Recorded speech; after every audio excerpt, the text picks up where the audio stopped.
How can you not be romantic about baseball? 1 minute you're pulling your hair out, the next you're angry texting, the next minute you're celebrating big hits by Gabriel Arias and CJ Kayfus and another series win.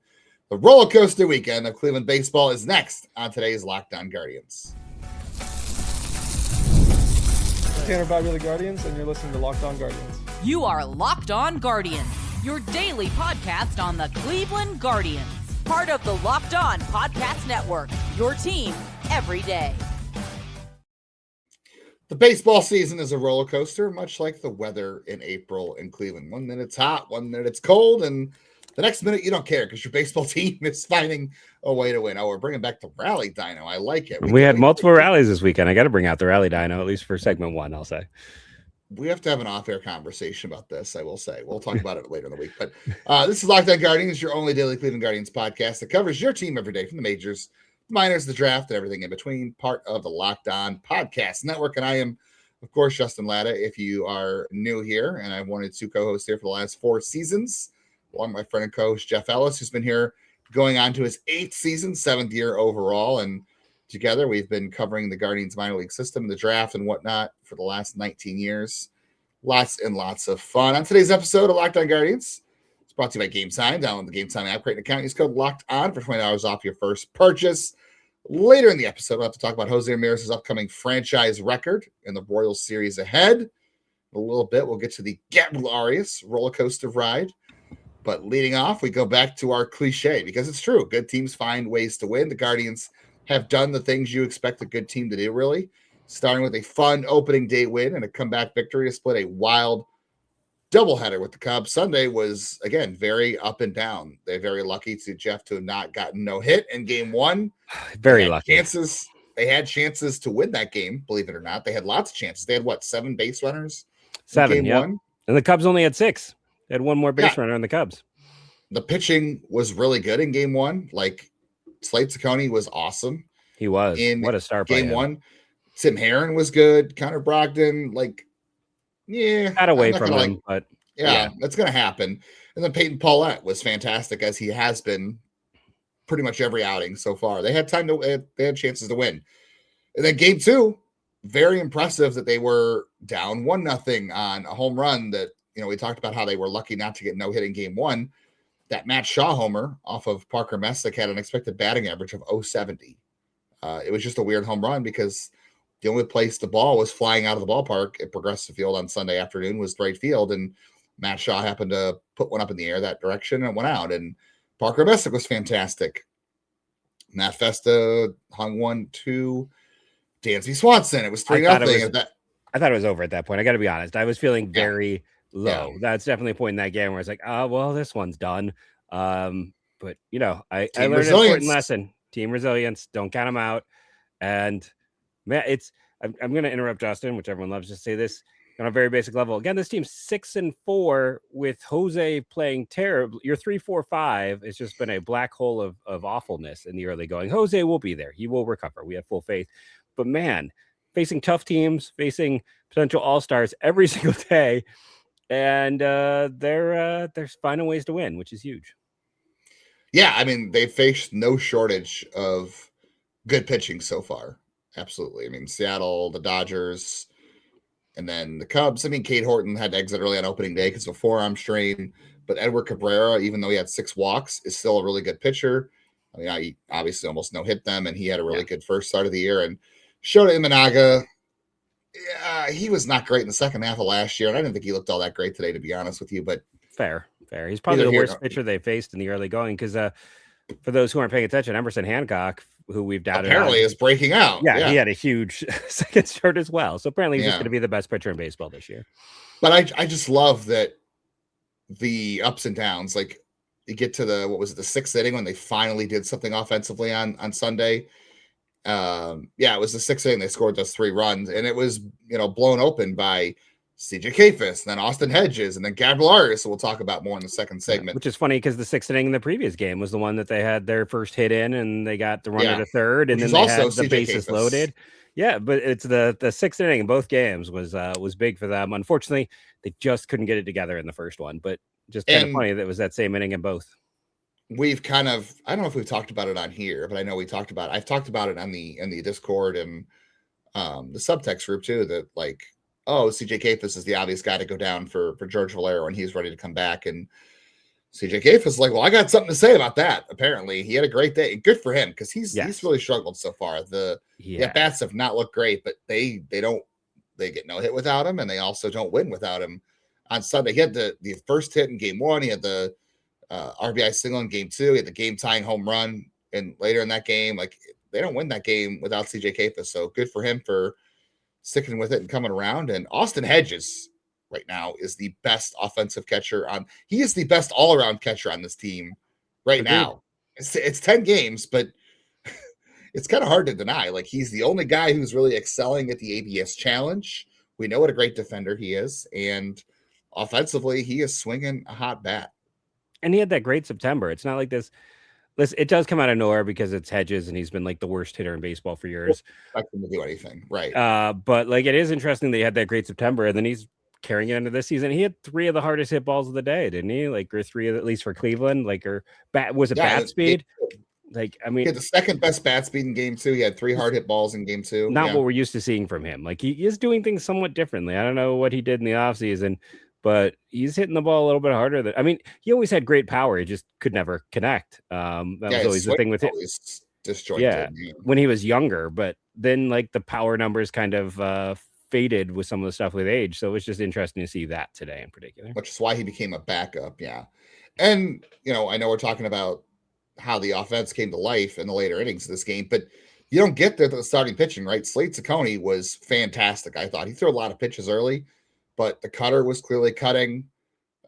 He got fired up throughout the game. The velocity started to tick up finally, which we were waiting for. He was supposedly under the weather for his first start, and then it was cold today. So I was like, all right, well, we're just going to wait for the velocity to tick up, I guess. And then he finally picked it up. He looked really good. And then Parker Messick was fantastic. He had 3 walks, but, the 1 home run he gave up was a little bit goofy, but it is what it is. But he was fantastic, I thought.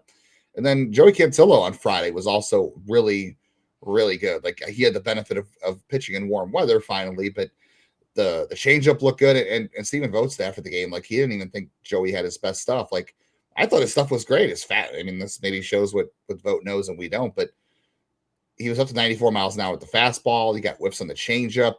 The curveball was coming in for strikes. Like, I really thought it was one of Joey's better days, but if Vogt says that wasn't his best stuff, he looked that good against the Cubs lineup, which I know they've been struggling to start the year, but it's still a very good top of the order. Like, you have Nico Horner and Bregman and Happ, who had a weird game, and then Michael Busch I still really like. So, like, there's some good hitters in that lineup, and Joey was really good Friday. The home opener, man, was really fun. We got to talk about the home opener a little bit more in depth, but I thought he was good. He was, but just to go back, we're bouncing around because it was such a fun weekend overall. Slade Cecconi's 14 swings and misses. Is that a high on this year? You're better at short-term memory of things like that. I was trying to remember what Gavin Williams was. I don't even know if he had 14 swings and misses. That was kind of a crazy. That's just a great total for any pitcher, especially like, when you look at how many innings he got to throw and this, and you talked about that early pitch count. That's what we've been hoping to see for years. Like, those secondary pitchers are doing, some of the work and some of the things he's done. Like, I've been a doubter. I'm not, anyone who follows me knows I'm not going to change my tune over one game. Like, that's too small of a sample size, but like, it's been interesting to see. I mean, of those swings, and 8 of them came on the 4-seamer, but he also had 3 on that cutter, which is, so he's, and the 4-seam was terrible for him last year. Yeah. It was a terrible pitch. And I think the cutter, we talked about this in spring training, the cutter is what's helping it. By the way, Gavin had 16 whiffs, so very close. Okay. But for him to be that close is really good. So Cecconi's moving in a good direction. Like, again, like, the 4-seam was terrible for him last year, but I think having the cutter to offset that a little bit and have another fastball that you have to keep your eye on with movement really helps him. And, he had a couple whiffs on the curve. He threw a sweeper. Things are trending in a good direction for Slade. I'm excited for him. The pitching was really good all weekend. Again, Joey, Slade, and Parker, like that. Parker's had the best 2 starts of anybody on the staff. So, I know the story is going to be Kayfus and Arias and Hedges on Sunday, along with DeLauter on Friday, which we'll get into. But you don't get here to 6-4, especially another series win against the Cubs here, without the starting pitching. And that's really what this team needs, is that starting pitching, because when your offense has Jose struggling and Kyle Manzardo looking lost, and you're having to get contributions from Hedges and Arias and Kayfus, you need your starting pitcher to keep it close in order for those guys to have moments to come through when it matters. So we'll get into more of that. We also have to get into Austin Hedges and the roller coaster ride he has taken us on in just 10 games. Where is it going next? That's coming up in just a minute. Major League Baseball is back, and we can all feel the excitement, right? The Guardians are off to a good start. Expectations, we'll see where that goes. Everyone wants to see Chase DeLauter and this great pitching staff, and we know the division race, it's going to go down to the wire. The only problem is getting tickets. Maybe that's going to feel like a hassle. You don't want prices to jump at checkout, and you also want to wait maybe until the weather clears up in Cleveland. That's why there is Game Time. It's the app that gives the advantage back to fans like us with constant innovation. It's how you unlock amazing tickets and experiences in just a few taps. Simple to use. Game Time guarantee means you get 100% authentic tickets delivered on time, and the price you see is the price you pay. And it's a great price, true. Again, you get to wait till the last second, decide on what the weather's doing, decide on the matchup, all that kind of good stuff, and it makes the guesswork to go bye-bye. Take the guesswork out of buying MLB tickets. Download the Game Time app, download the account, and use code LOCKEDON for $20 off your first purchase. Terms apply. Again, create an account, redeem our code LOCKEDON for $20 off. Download the Game Time app today.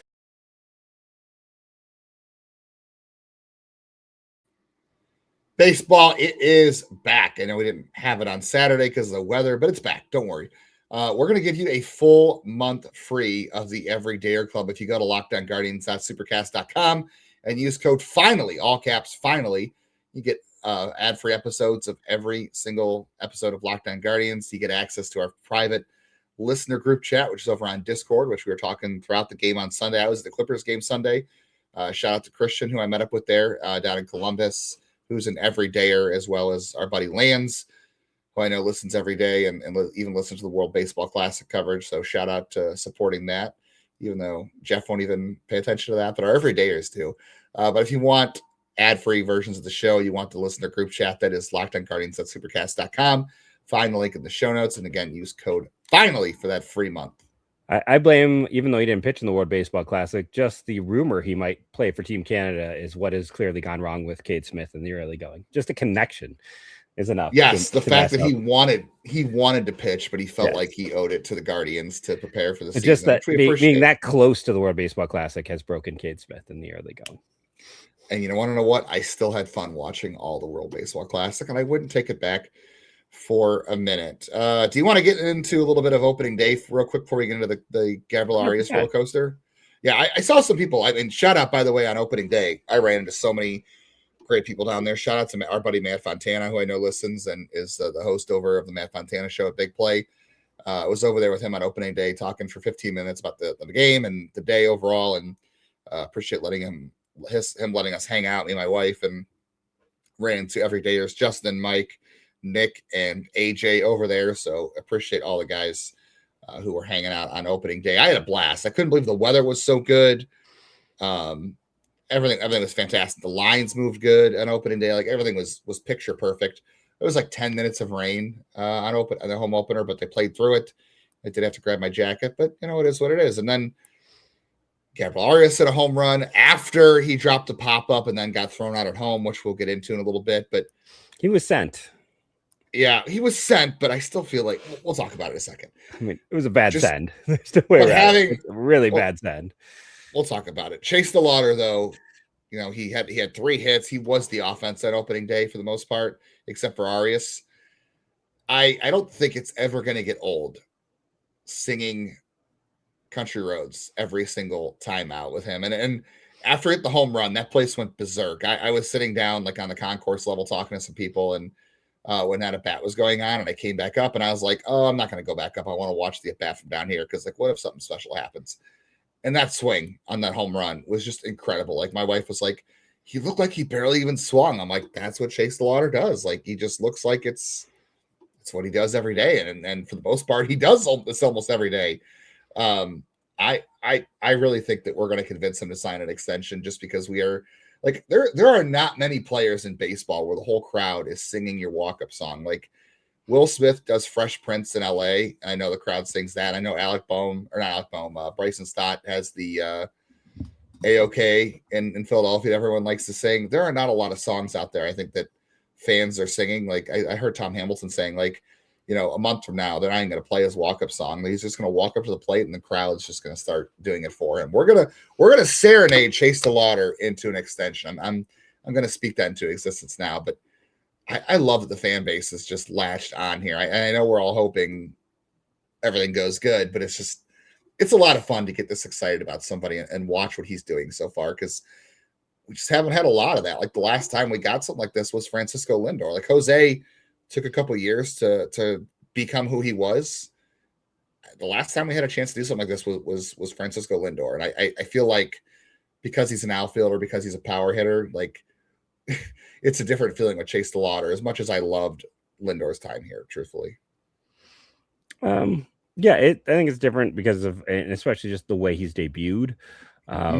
It raises the ceiling of it. And here's the thing: I have a lot of people who are definitely like piling on, and I'm still just gonna see how the year plays out. Like I'm always that person, and I'll be very honest. He's 15 homers away from 20. He isn't. And it's like that situation where I'm a Doubting Thomas, as it were. I have to wait and see. I have this distinct memory of like texting my buddy Andy, who's to write for Waiting for Next Year, about like, and we got Ben Francisco. Like after this weekend, he's clearly the answer in the outfield. That's one outfield. So like, I had those days of my youth, but it's like I've just been burned so many times. And baseball is a game that you cannot knee jerk to. As much as I was texting you annoyed about Brogdon or this or that, it's like I text you those annoyances. I don't actually say them, and then you give yourself a chance to calm down. And again, I've been there. I definitily think we've been that for each other. We're like, well, I can't put this into the universe. I'm just going to text it to each other because we know that's safe. But like, I've never doubted DeLauter's ability. Like that was always the thing. It's like, I had some current concerns versus lefties. The swing was weird. I wasn't sure how it was going to work. But after last year, I kind of said, well, I'm just going to give up my concerns on the swing because it's working. But the health was always the thing. So it's like, am I shocked by this? To a small degree, yeah, because I'm shocked by anyone who would do what he's done in the early going. But it's just something he's been a lot of fun, and it's helped. I don't want to say. I think it's helped cover up for a team that we talked about it very briefly. It's like right now, one can argue over the last week, their second best hitter is Gabriel Arias, who heading into the Dodgers game where he performed, I think 95% of the fan base was ready to cut him and just say goodbye forever. Texted you those things. Yeah, I've texted. I was ready to dump him before the season started. I was like, I can't go another season watching Gabriel Arias and Brian Rocchio as a double play combo. But here we are. I was talking to our buddy Troy too at opening day too, and we were devising this like plus minus system. So like how in baseball or in basketball and hockey plus minus. Yeah. So I was like, he was like, we need a plus minus for Arias. So it was like every time he does something negative that's not related to his offense, he gets a negative half point. And every time he does something positive on offense, he gets a plus 1 point. So we're giving him bonus half a point for offense, and it's a negative half point for base running and defense. So opening day was he was at a -1. I don't blame him for the running. He got sent by Rugi. I think he should have scored. I think he could have ran better. I don't know. I don't think so. He is not fast. That's the thing. Rugi should never have sent him because his speed is poor. He is a below average runner. You got to be able to score. That was short. I think that was a short pitch. That is 100%. Like he wasn't even close because he's slow. Like that's still, to me on the third base coach. Like he should have never been sent.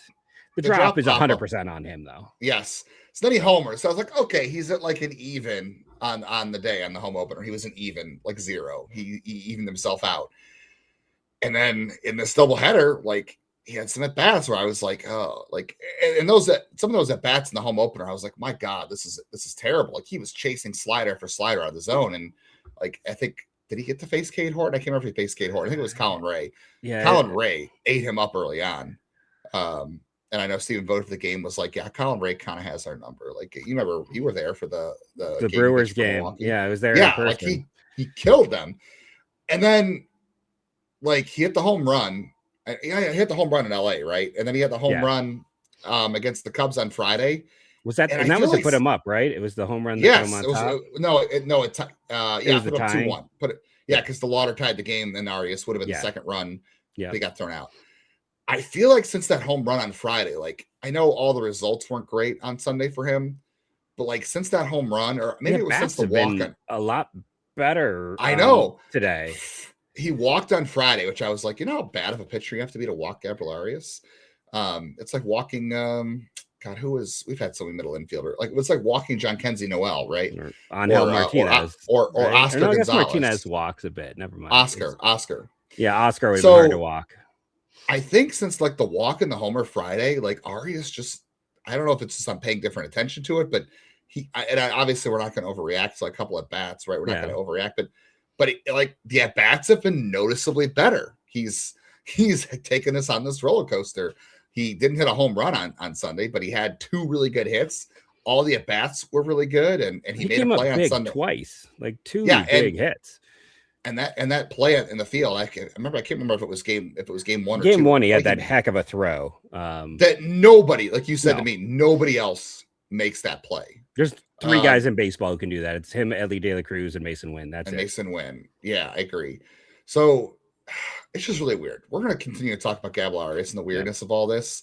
We also got to talk about Jose Ramirez. He is going to break a record today that will never be broken again in Cleveland baseball history. I think you're right. I guarantee that, and we're going to talk about that next. It is tax time, and the clock is ticking down, my friends. For a lot of us, the way of taxes, that's a lot, right? We don't want to book an appointment that is the most convenient. We don't want to sit in a waiting room with a stack of papers. You don't want to email someone back and forth wondering if they really get your situation. This year, rest assured, you are getting a major upgrade. Intuit TurboTax now has in-person locations nationwide. You can meet face-to-face with a real tax expert, and your documents get uploaded straight to your TurboTax account right on the spot. And just like that, you're all done. Your TurboTax expert is working for you to get every dollar that you deserve, that you've earned, while you get real-time notifications. You can go on about your day without having the stress, the hassle. It really is a relief going in and walking in and meeting somebody, a real person, walking out, knowing your taxes, they're being handled as needed. Head on over to turbotax.com/local to find a store near you. Book your appointment. The clock is ticking.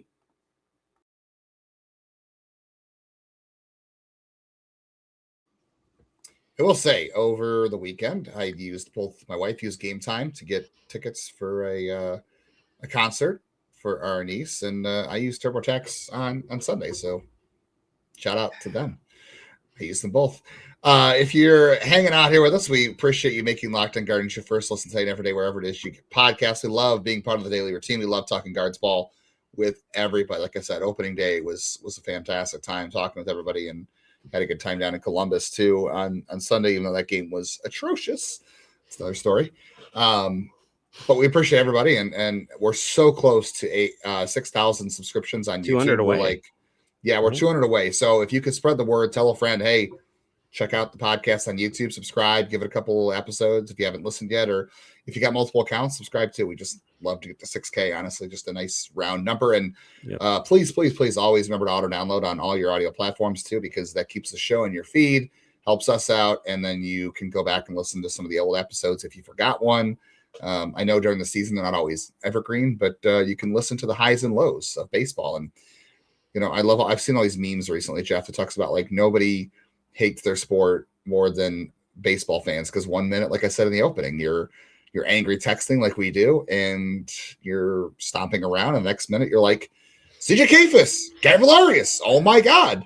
Like that's just the ebbs and flows of team resilience, honestly. I will say too, like, I doubted Stephen Vogt in spring training when he said like, oh, Gabriel Arias is having much better at bats. We like the approach. It's better this year. And I was like, yeah, sure. I'm not going to buy it on spring training. I've seen this a million times. And, Johnny Peralta had LASIK, right? Like, big deal. And we'll see how the things play out over the next week. So I think what we need, Jeff, is we need like a weekly check-in on the Gabriel Arias confidence meter. Like, are you familiar with what a PIP is? Do you know what a PIP is? No. It's if you work in business, it's called a performance improvement plan. And basically, when your employer puts you on one of these, you are on notice bad to be shape. fired. Yes, if your employer puts you on a PIP, just start looking for another job, honestly.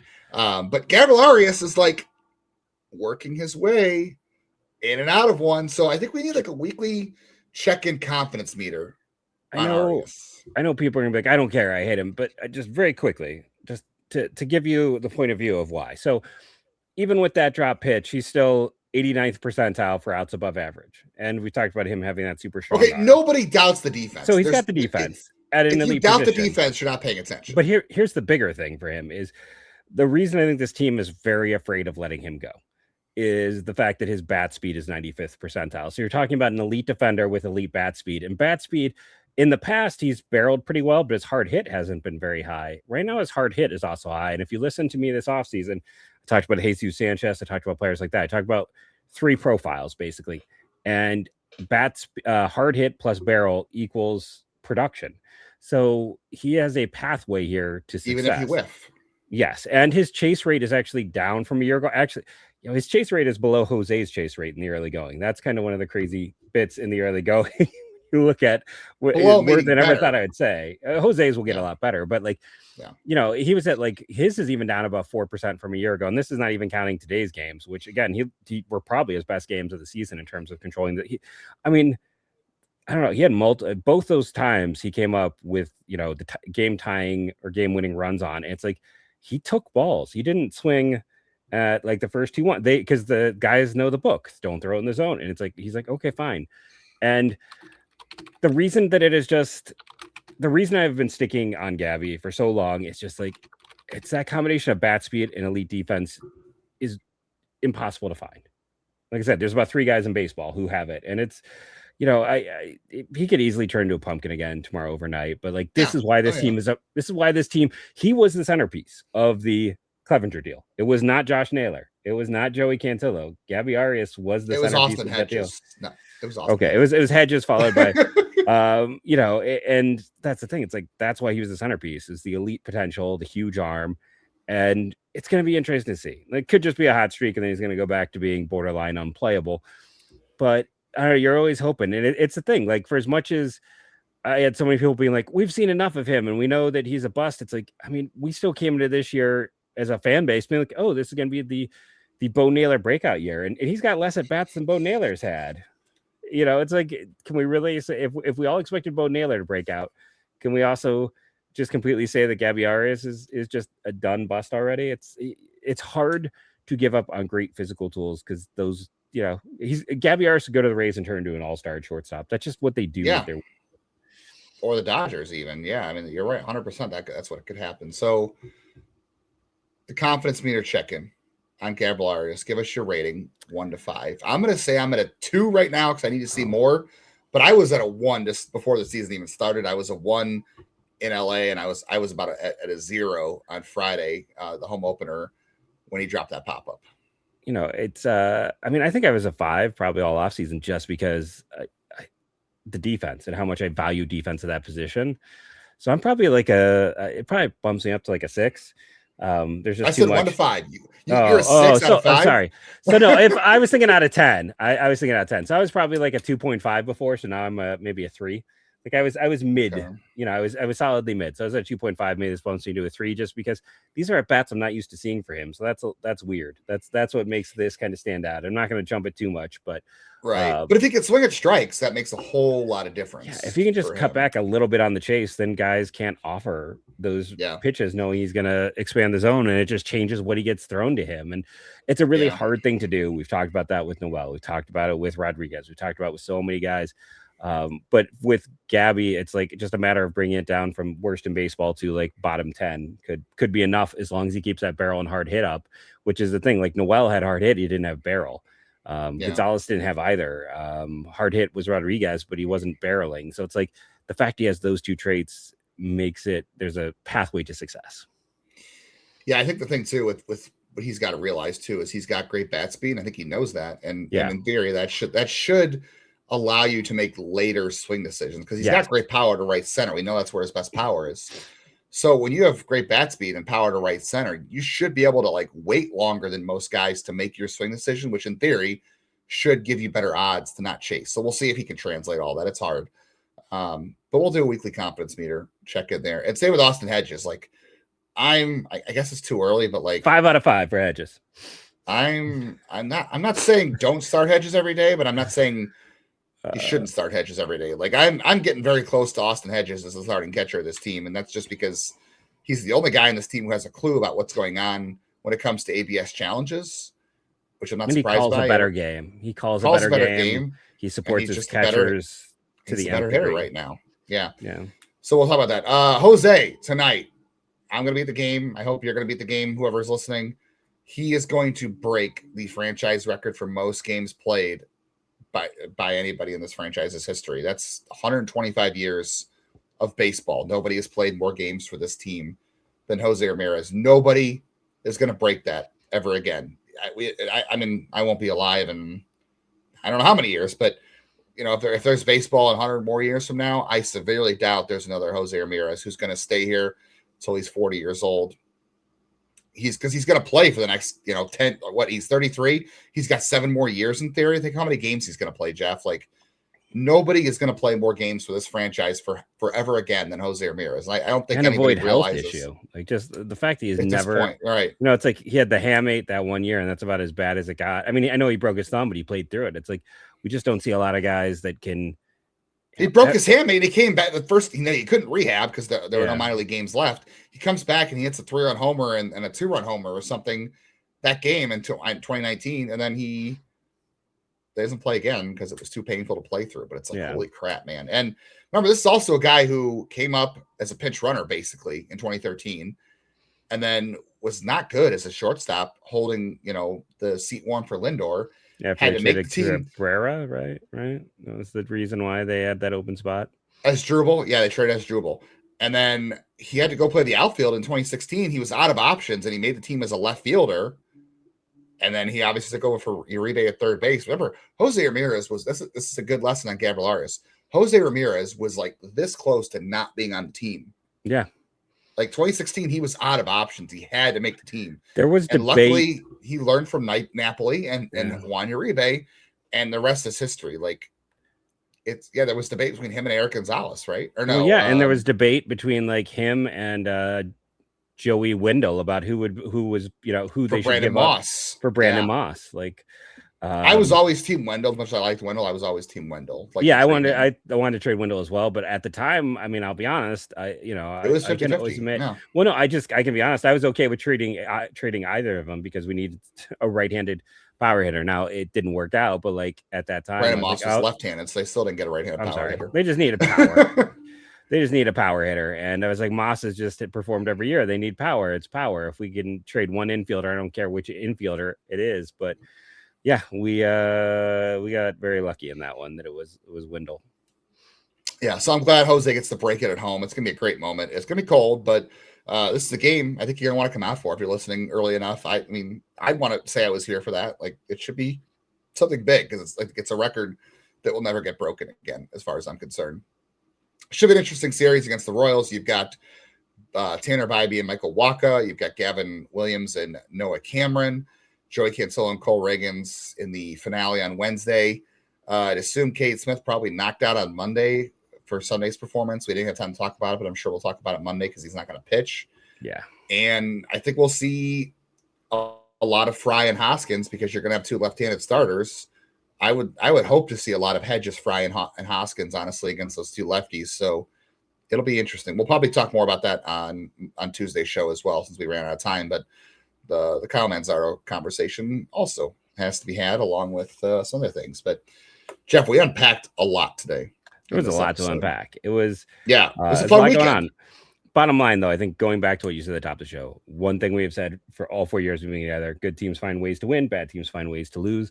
They just faced a brutal schedule against some really tough teams with their not starring, and they won. Royals and Braves are not going to be cakewalks either. No, they're not either. Like both those teams expect to be in the playoffs. Yeah, they've had a rough schedule. They played really well. Hopefully, we'll see this continue. But I think without great Jose, without great Manzardo, no, it's like Kwan's been up and down. Like they've it's been fantastic, and the bullpen like today struggled for them. So it's like, been, so they've, I think it's really encouraging. They're weathering the storm. They are, and they're playing well while weathering the storm. So, make sure you are tuning into the games. Make sure you're tuning into us every day, as Justin said. Hit that bell. Make sure you're doing the auto downloading. Thank you all for joining us, and go Guardians, go.